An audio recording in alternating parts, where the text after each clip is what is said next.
दक्ष और अनिका ने घर से भाग के शादी की है। दक्ष के परिवार वाले इस शादी के खिलाफ थे। वह दोनों एक ही गांव से है। दक्ष एक कंपनी में काम करता है। दक्ष के माता पिता रमीला जी और राजवीर जी को अनिका पसंद नहीं है, लेकिन अनिका के माता पिता को तो दक्ष से कोई परेशानी नहीं थी, क्योंकि वह बहुत अच्छा था और कमाता भी था, तो वह दोनों इस रिश्ते से खुश थे। लेकिन जब दक्ष और अनिका ने घर से भाग के शादी कर ली तो रमीला जी और राजवीर जी कुछ नहीं कह सके। उन्हें अनिका को स्वीकार करना पड़ा। अनिका अब दक्ष के साथ उसके परिवार में रहने लगी। दक्ष के परिवार में उसके माता पिता और एक भाई है जो दक्ष से छोटा है। उसका नाम राज है, जो हमेशा बीमार ही रहता है। उसकी शादी अभी तक नहीं हुई है। दक्ष के माता पिता की एक चाय की दुकान है जो उनके घर से थोड़ी दूर है। उसके पिता राजवीर जी सुबह जल्दी दुकान चले जाते हैं अपने छोटे बेटे राज के साथ, और दक्ष की माँ घर का काम खत्म करने के बाद दोपहर का खाना देने जाती है।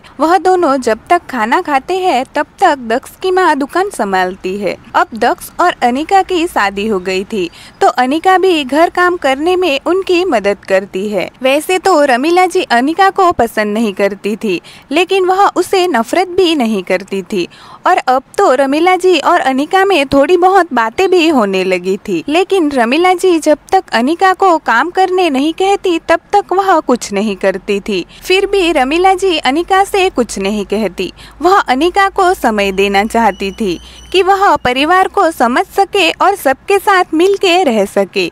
ऐसे ही समय बीतता रहा, लेकिन अनिका में कोई सुधार नहीं आया। रमीला जी इस बारे में दक्ष को बताती है, और दक्ष जब अनिका को समझाता कि वह काम करने में माँ की मदद करे तो वह कहती, दक्ष मैं सब काम करती हूँ और माँ की मदद भी करती हूँ, लेकिन उन्हें मेरा काम पसंद ही नहीं आता। ऊपर से वह मुझे बातें भी सुना देती है, लेकिन मैंने तो कभी तुमसे उनकी बात नहीं कही, या फिर तुम्हें भी मैं ही गलत लगती हूँ। ये कहकर वह रोने लगती है।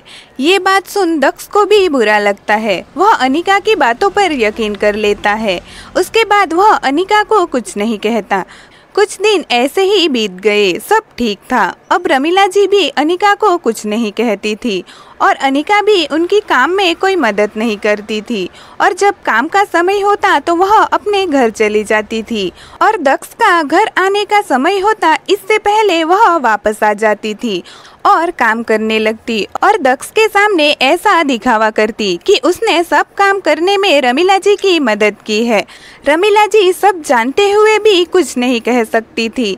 अब तो वह दक्ष को कुछ भी समझाती तो वह उनसे ही बहस करने लगता था। रमीला जी अपने और अपने बेटे के बीच ज्यादा दूरियां नहीं चाहती थी, इसलिए उन्होंने अब दक्ष को कुछ भी कहना या समझाना ही छोड़ दिया था।